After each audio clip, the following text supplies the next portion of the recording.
Hello साथियों, नमस्कार। आपका स्वागत है डीएनएस एग्ज़ाम वॉरियर्स में। आज यूपी पुलिस री एग्ज़ाम का प्रैक्टिस सेट नंबर 7 है। तो बिना किसी देरी के हम शुरू करते हैं। इससे पहले हम आपको बता दें, इससे पहले 6 प्रैक्टिस सेट हो चुके हैं, जिनकी पीडीएफ जो है मेरे Telegram channel DNS exam warriors पर अपलोडेड है। तो आप वहाँ से इसे डाउनलोड कर सकते हैं और इस क्लास की भी पीडीएफ आपको डीएनएस एग्ज़ाम वॉरियर्स के टेलीग्राम चैनल पर मिल जाएगी। तो बिना किसी देरी के शुरू करते हैं इस प्रैक्टिस सेट को। तो पहला क्वेश्चन है, वे वस्तुएं जो या तो उपयोग अथवा निवेश के लिए निर्धारित की जाती हैं वे क्या कहलाती हैं? तो वे अन्य वस्तुएं कहलाती हैं, जिसे कस्टमर गुड्स भी कहते हैं, जैसे कि चीनी, तेल, जो उपयोग में की जाती हैं। आगे देखते हैं, दूसरा क्वेश्चन है कि मनुष्य एक सामाजिक प्राणी है, यह कथन किसका है? तो मनुष्य एक सामाजिक प्राणी है, यह कथन है अरस्तू का। और अरस्तू ने एक पुस्तक लिखी, कौन सी? पॉलिटिक्स। अरस्तू की बुक का नाम क्या है? पॉलिटिक्स। और एक लास्की हुए, तो लास्की ने क्या लिखी?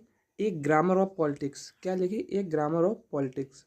और आप अगर बात की जाए प्लूटो को, प्लूटो ने क्या लिखी है? रिपब्लिक। प्लूटो की बुक कौन सी है? रिपब्लिक। और एक हुए इतिहासकार रूसो, तो रूसो की कौन सी पुस्तक है? तो सोशल कॉन्ट्रैक्ट साइज। आगे तीसरा क्वेश्चन है कि सत्याग्रह के 3 प्रमुख स्वरूप कौन कौन से हैं? तो सत्याग्रह के 3 प्रमुख स्वरूप हैं। एक तो हुआ असहयोग, एक हुआ सविनय अवज्ञा हुआ, एक बहिष्कार हुआ। तो ये 3 प्रमुख स्वरूप हैं सत्याग्रह के। चौथा क्वेश्चन है, कितने विषय हमारे संविधान की संघ सूची में हैं? अगर बात की जाए तो हमारे संघ सूची पर कानून कौन बनाता है? केंद्र बनाता है। तो इसमें कितने विषय हैं? तो इसमें 100 विषय हैं। कितने? 100। राज्य सूची में जो कानून होता है वो राज्य बनाता है। इसमें पहले 66 थे, लेकिन बाद में 5 कम होकर अब कितने रह गए? 61 रह गए। फिर समवर्ती सूची बात आती है। समवर्ती सूची पर कानून राज्य भी बना सकता है और केंद्र भी बना सकता है। तो इसमें कितने विषय हो गए हैं? तो इसमें पहले 47 थे, लेकिन अब 5 जोड़कर कितने हो गए? 52 विषय हो गए। और जो कौन कौन से 5 विषय नए जुड़े हैं, ये आपसे पूछता है कि कौन सा विषय नहीं है इनमें से। तो एक जनगणना हुआ, ये जुड़ा है। शिक्षा हुआ, मापतौल हुआ, सामुदायिक सेवा हुआ, वन एवं वन्यजीव संरक्षण हुआ। ये समवर्ती सूची में शामिल हुए 5 विषय हैं। 5वां क्वेश्चन है, सिंधु घाटी सभ्यता की लिपि कौन सी थी? तो सिंधु घाटी सभ्यता की जो लिपि थी वो भाव चित्रात्मक थी। कितनी थी? भाव चित्रात्मक थी। और इसमें कितने चित्र मिले हैं? तो इसमें टोटल 64 चित्र मिले हैं। 6वां क्वेश्चन है, ईस्ट इंडिया कंपनी के गठन के समय भारत में मुगल बादशाह कौन था? तो जब ईस्ट इंडिया कंपनी का गठन हुआ था तो भारत में बादशाह कौन था? अकबर था। कौन? अकबर। और अकबर का शासनकाल कब से कब तक है? तो 1556 से लेकर 1605 तक। कितना है? 1605 तक है। अब आगे देखते हैं, पहला अंग्रेज जो भारत आया तो कौन सा था? स्टीफन थॉमस था, जो कब आया? 1579 में, 1579 में। और जो दूसरा था वो था रॉल्फ फिच, जो कि कब आया? 1583 में, 1583 में। 7वां क्वेश्चन है, भारतीय राष्ट्रीय कांग्रेस के गठन के समय भारत का वायसराय कौन था? जब भारतीय राष्ट्रीय कांग्रेस का गठन हुआ तो उस समय वायसराय कौन था? तो डफरिन था। कौन था? डफरिन। और कांग्रेस की स्थापना का, भारतीय राष्ट्रीय कांग्रेस की स्थापना कब हुई? तो ये हुई 1885 में, यानी कि 1885 में हुई। अब करजन के समय क्या क्या हुआ? जो पुलिस आयोग बना वो किसके समय बना? करजन के समय बना। विश्वविद्यालय अनुदान आयोग किसके समय बना? ये भी करजन के समय बना। और अकाल आयोग किसके समय बना? ये भी करजन के समय बना। और द्वितीय दिल्ली दरबार कब लगा? तो 1903 में लगा, और वो भी करजन के कार्यकाल में लगा। ग्रैंड कैनियन किस नदी पर है? तो ग्रैंड कैनियन कोलोराडो नदी, जो कि यूएसए में है, उस पर है। 9वां क्वेश्चन है, स्वपरागण का परिणाम क्या होता है? अंतः प्रजनन होता है स्वपरागण। जो पुष्पों में प्रजनन का जो क्रिया होती है उसे स्वपरागण कहते हैं। 10वां क्वेश्चन है कि मानव शरीर की कौन सी ग्रंथि पीयूष ग्रंथि से हार्मोनों के रिसाव को नियंत्रित करती है। तो कौन सी ग्रंथि होती है? तो हाइपोथैलेमस ग्रंथि होती है, जो कि पीयूष ग्रंथि के हार्मोनों के रिसाव को नियंत्रित करती है। और पीयूष ग्रंथि शरीर का टेम्परेचर नियंत्रित करती है। नींद लगना, भूख लगना, प्यास लगना या प्यार किसके कारण होता है? तो ये हाइपोथैलेमस ग्रंथि के कारण होता है। अब आगे देखते हैं थायराइड ग्रंथि। तो थायराइड ग्रंथि क्या होती है? ये मेटाबॉलिज्म कंट्रोल करती है। जो हमारे शरीर का मेटाबॉलिज्म होता है उसे कौन कंट्रोल करती है? तो थायराइड ग्रंथि कंट्रोल करती है। अब आगे देखते हैं 11वां क्वेश्चन है पुरानी और नष्ट प्राय, यानी कि जो पुरानी है या नष्ट प्राय है, लाल रक्त कणिकाएं कहाँ नष्ट होती जाकर हैं? तो ये पिलिया में होती हैं। कहाँ होती हैं? पिलिया में होती हैं। और कहा जाता है कि जो रक्त का कब्रिस्तान है वो किसे? पिलिया को कहा जाता है। आरबीसी का कब्रिस्तान किसे कहा जाता है? तो पिलिया को कहा जाता है। अब आगे आरबीसी के बारे में कुछ जानते हैं। तो आरबीसी की खोज किसने की? ल्यूवेन हॉक ने की। और आरबीसी को किस और नाम से जाना जाता है? तो एरिथ्रोसाइट नाम से जाना जाता है। और इसमें आरबीसी में केंद्रक पाया जाता है, लेकिन किन में नहीं पाया जाता? ऊँट, लामा और जिराफ के जो आरबीसी होता है इसमें केंद्रक नहीं पाया जाता है। और सबसे बड़ी कोशिका, सबसे बड़ी आरबीसी किसकी होती है? तो हाथी की होती है। और सबसे छोटी आरबीसी किसकी होती है? तो जिराफ की होती है। और आरबीसी का जीवन काल कब से कब तक होता है? तो लगभग 120 दिन का होता है। 12वां क्वेश्चन है सूची 1 सूची 2, यानी कि विटामिन B1 का नाम क्या है? तो थाइमीन है। विटामिन B2 का नाम क्या है? तो राइबोक्लोविन का है। विटामिन B6 का नाम क्या है? तो पायरिडॉक्सिन है। और विटामिन B12 का नाम क्या है? तो साइनोकोबालामिन है। विटामिन B7 का नाम क्या है? तो ये बायोटीन है, जिसे विटामिन H के नाम से भी जाना जाता है। 13वां क्वेश्चन है कि ओम का नियम किससे संबंधित है? तो ओम का नियम चालक से संबंधित है, चालन से संबंधित है। किससे? चालन से। अब आगे देखते हैं 14वां क्वेश्चन है जो सार्वत्रिक गुरुत्वीय स्थिरांक होता है इसका विमीय सूत्र क्या होता है? तो m⁻⁻1 l⁻3 और t⁻⁻2 होता है। 15वां क्वेश्चन है कौन प्राथमिक उपभोक्ता होते हैं? तो गाय होती है और बकरी होती है। ये कैसे प्राथमिक उपभोक्ता होता है? जो जो लोग वो घास फूस खाते हैं वो क्या होते हैं? प्राथमिक उपभोक्ता होते हैं। और द्वितीय उपभोक्ता कौन होते हैं? जो लोग मांस खाते हैं, ये कैसे होते? द्वितीय उपभोक्ता होते हैं। जैसे शेर हुआ, हम सब हुए। 16वां क्वेश्चन है कौन दिल्ली के स्मारक विश्व धरोहर सूची में शामिल है? तो दिल्ली के 3 स्मारक विश्व धरोहर सूची में शामिल है। हुमायूं का मकबरा कब हुआ? 1993 में हुआ। कुतुब मीनार भी 1993 में हुआ। और लाल किला कब हुआ? तो लाल किला हुआ था 2007 में। 17वां क्वेश्चन है इंटरपोल का मुख्यालय कहाँ स्थित है? तो लियोन में स्थित है। किसमें? लियोन में। खाद्य तथा कृषि संगठन 1954 में इसका गठन हुआ और इसका मुख्यालय कहाँ है? रोम में है। अंतर्राष्ट्रीय डाक संघ, इसका गठन हुआ था 1874 में, 1874 में। और इसका मुख्यालय कहाँ है? बर्न में इसका मुख्यालय है। अब आगे देखते हैं 18वां क्वेश्चन है कि विश्व पर्यावरण दिवस कब मनाया जाता है? तो विश्व पर्यावरण दिवस हम सबको पता है 5 जून को मनाया जाता है। अब आगे देखते हैं कि 2 अक्टूबर को क्या मनाया जाता है? तो अंतर्राष्ट्रीय अहिंसा दिवस। किसकी जयंती पर? तो गांधी जी की जयंती पर क्या मनाया जाता है? अंतर्राष्ट्रीय अहिंसा दिवस। और 2 अक्टूबर को किसकी और होती है? तो लाल बहादुर शास्त्री की भी जयंती होती है। 3 अक्टूबर को क्या होता है? विश्व प्रकृति दिवस। जो हमारी प्रकृति है इसके लिए एक दिवस निश्चित किया गया है जिसे विश्व प्रकृति दिवस कहते हैं, जो कब मनाया जाता है? तो ये 3 अक्टूबर को मनाया जाता है। 24 अक्टूबर को पशु दिवस मनाया जाता है। 4 अक्टूबर को। 6 अक्टूबर को विश्व मुस्कान दिवस, हैप्पीनेस के लिए मुस्कान दिवस। तो कब मनाया जाता है? तो ये 6 अक्टूबर को मनाया जाता है। 8 अक्टूबर को मनाया जाता है भारतीय वायुसेना दिवस। कब मनाया जाता है? 8 अक्टूबर को मनाया जाता है। अब आगे देखते हैं भारत का कौन सा संघ शासित प्रदेश ऐसा है जिसमें 4 जिले हैं किंतु उसके किसी भी जिले की सीमा उसके किसी अन्य जिले की सीमा से नहीं लगती? तो ये पुदुचेरी है।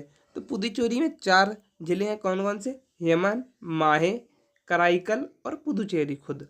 तो ये 4 जिले हैं जिनकी इनकी सीमा कभी भी किसी से नहीं लगती है। 12वां क्वेश्चन है काबुल नामजाओ जो विश्व का अकेला तैरता हुआ राष्ट्रीय उद्यान है, ये कहाँ पर है? तो ये मणिपुर में है। कौन सा? काबुल नामजाओ। मेघालय में मैं घायल तो हुआ लेकिन नो क्रैक, मेरे क्रैक नहीं हुआ, हड्डी में क्रैक नहीं हुआ।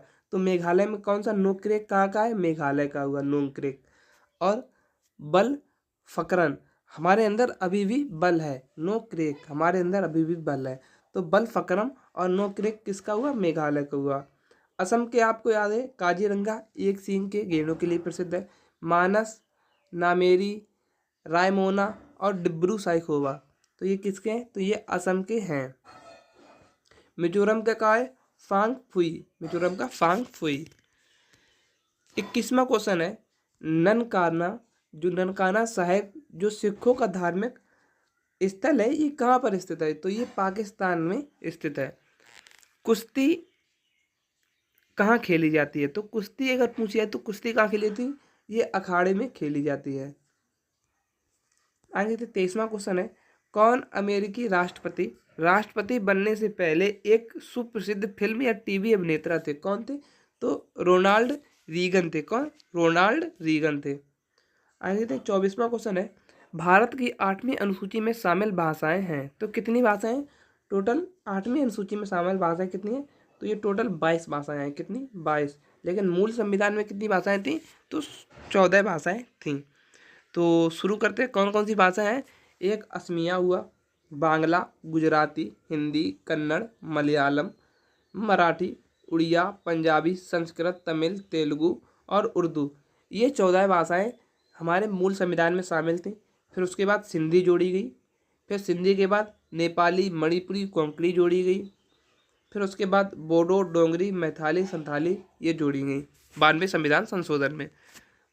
तो अब इस मिलाकर टोटल कितनी भाषाएं हैं? 22 भाषाएं हैं हमारे संविधान में। 25वां क्वेश्चन है वे दो वंशज कौन से थे जो खिलजी के तत्काल पहले और खिलजी के तो तत्काल बाद में आए थे? तो खिलजी के पहले कौन आया था? गुलाम वंश आया था। और खिलजी के बाद कौन आया था? तुगलक वंश आया था। अगर बात की जाए 26वां क्वेश्चन है भारतीय संविधान का कौन सा अनुच्छेद यह निर्धारित करता है कि राजकीय नीति निर्देशक सिद्धांत किसी के द्वारा लागू नहीं किए जा सकते हैं? तो ये आर्टिकल 37 क्या कहता है कि राज्य की नीति निर्देशक तत्व आप लागू नहीं करवा सकते हो। ये राज्य के अनुसार है, अगर राज्य आपको देना चाहता है तो दे सकता है, अन्यथा आप कहीं भी इसे लागू नहीं करवा सकते हो। आर्टिकल 36 क्या कहता है? आर्टिकल 36 और आर्टिकल 12 राज्य की परिभाषा बताता है कि राज्य क्या है।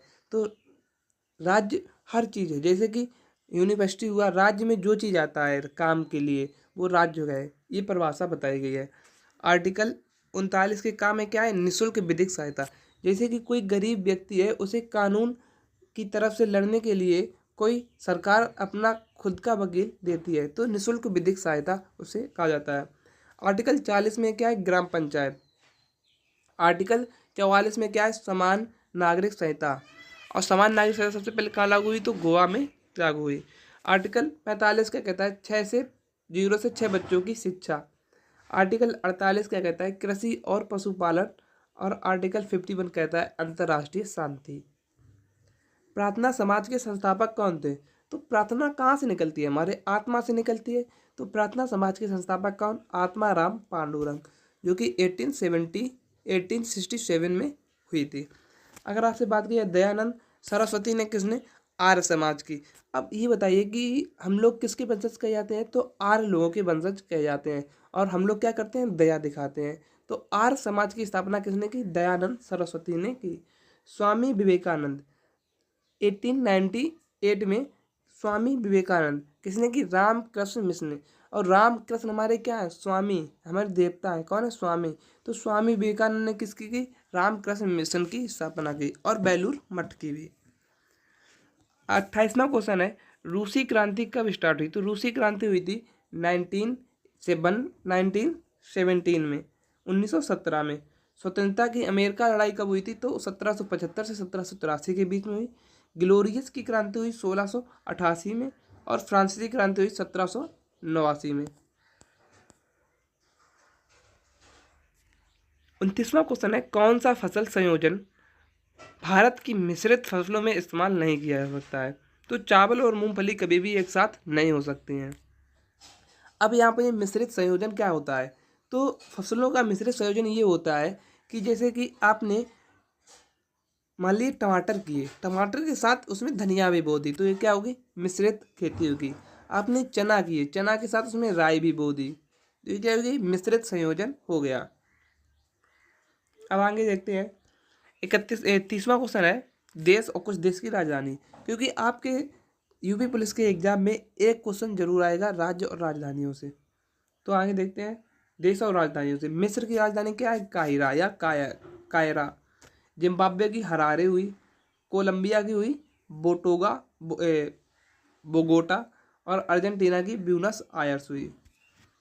31वां क्वेश्चन है उत्तर प्रदेश का सर्वाधिक ठंडा महीना कौन सा है? तो जनवरी होता है। उत्तर प्रदेश की नेपाल सीमा कितनी लंबी है? तो 579 किलोमीटर है। ये कितने जिलों से? 7 जिलों से लगती है। 1 नवंबर 1858 को ईस्वी को महारानी घोषणा पत्र को इलाहाबाद में किसके द्वारा पढ़कर सुनाया गया? तो कैनिन के द्वारा, जिसको जो वायसराय था कैनिन, वो कब से कब तक था? 1856 से 1862 तक था। विश्व धरोहर स्थल है तो फतेहपुर सीकरी है। ये कब? 1983 में शामिल हुआ फतेहपुर सीकरी। ताजमहल 1983 में, फतेहपुर सीकरी जो कि 1986 में, और आगरा का जो किला है वो 1983 में शामिल हुआ। 35वां क्वेश्चन है 45वें यूरोपीय निबंध पुरस्कार किसने जीता? तो अरुंधति रॉय ने जीता। 36वां क्वेश्चन है साहित्य का नोबेल पुरस्कार किसे मिला? तो जॉन ओलाफ फांसे को मिला। और 37वां क्वेश्चन है भारत का पहला यूनिकॉर्न मॉल स्थापित हुआ कहाँ? उज्जैन में हुआ। रणजी ट्रॉफी 2023 किसने जीती? तो सौराष्ट्र ने जीती। तो हमारे जो 38 क्वेश्चन है उनका जो रिवीजन है वो यहीं पर समाप्त होता हुआ। और इस क्लास की पीडीएफ चाहिए तो आपको वो मिलेगी मेरे Telegram channel DNS exam warriors पर, तो आप वहाँ जाकर इसे डाउनलोड कर सकते हैं। तो मिलते हैं कल एक नेक्स्ट वीडियो में। जय हिंद, जय भारत।